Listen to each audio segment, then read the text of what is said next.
What is an old fisherman's trick every time they tie a new knot with monofilament fishing line?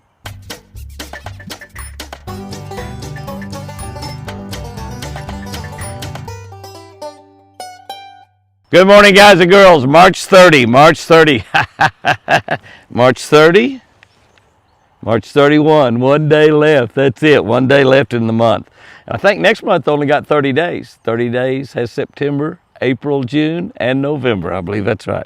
March 30. I'm reading from a Catch a Better Life book. If you're not subscribed to the Catch a Better Life channel, please, pretty please, with sugar on it, go in there and subscribe to this channel. We've got over 25,000 folks on this channel now.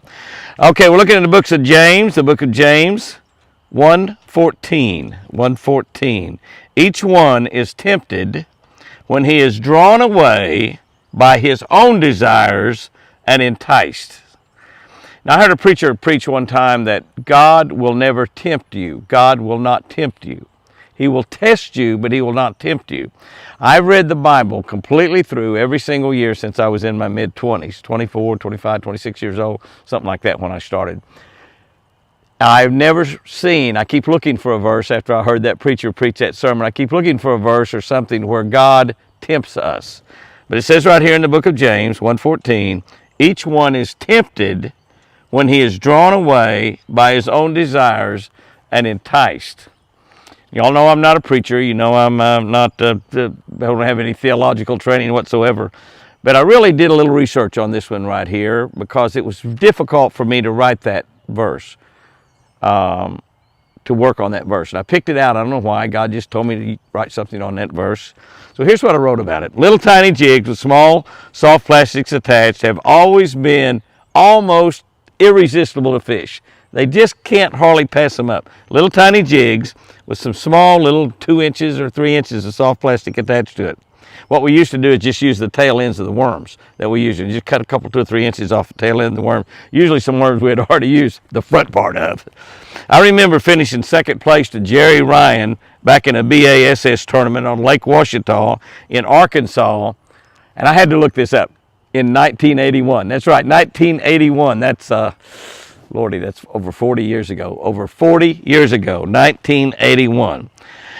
My fish came on what today is called a Ned rig. Today they call those a Ned rig, and wasn't any such thing as a Ned rig back then. A little tiny jig and hook with really a bluegill hook in it. It's actually a hook that's smaller than what they use on those Ned rig jigs nowadays. A tiny jig and hook with a small worm attached. Like I said, we just use the tail end of the one. You want to entice a really finicky bass, and when a bite's really difficult, you're having a hard time, try this combination.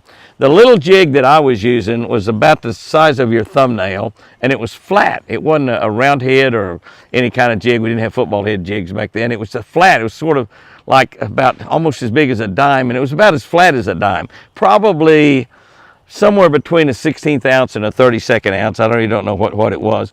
But I had it on a little tiny word. David Owens, who guided over on that lake, was the one that put me on those little jigs. And he gave me a handful of them one time and told me if I ever fished a tournament on Ouachita to try it. And I almost won the tournament. I got beat by less than a pound. And I was a little aside. You wonder who finished third place in that tournament. We were talking about this type thing, I don't know, a while back. And Hank Parker asked me, he said, Jimmy, I remember when you almost won that tournament. Do you remember who finished third? I said, I don't have a clue who finished third. Hank, that's 40 years ago. I don't know who finished third. Hank said, Hank Parker finished third. I said, you finished third in that tournament? I had no idea. He said, Jimmy, you didn't remember that I finished third in that tournament? I said, nope, I had no clue.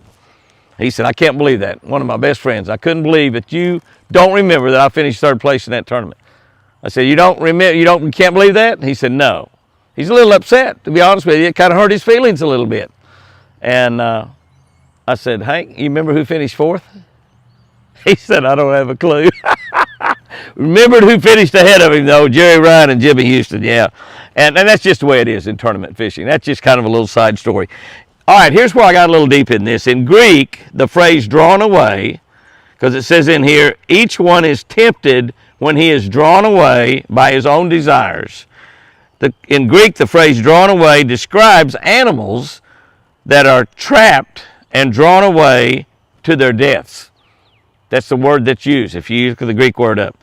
and enticed, and it says here, drawn away by his own desires and enticed. Enticed is a fishing term, and that means caught with bait. Caught with bait. So if you go back and really dig into this from a theological standpoint, it means an animal that is trapped and drawn away, tempted by his own desires, generally food, and is killed. Like a fish with that tiny little Ned rig. We are often tempted by something that seems so small at first, and then we feed that temptation.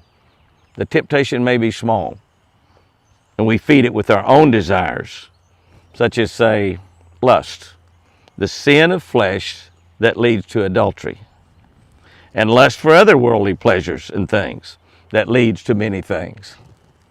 As with the animals and fish, something small sometimes leads to death.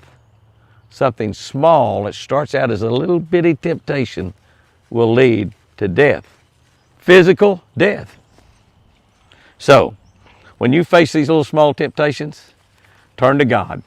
Draw on God. Draw on that Holy Spirit that's inside of you to make you resist those temptations.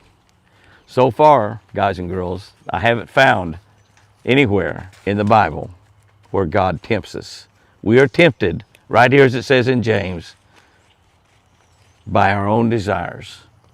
And then we are enticed, caught with that bait.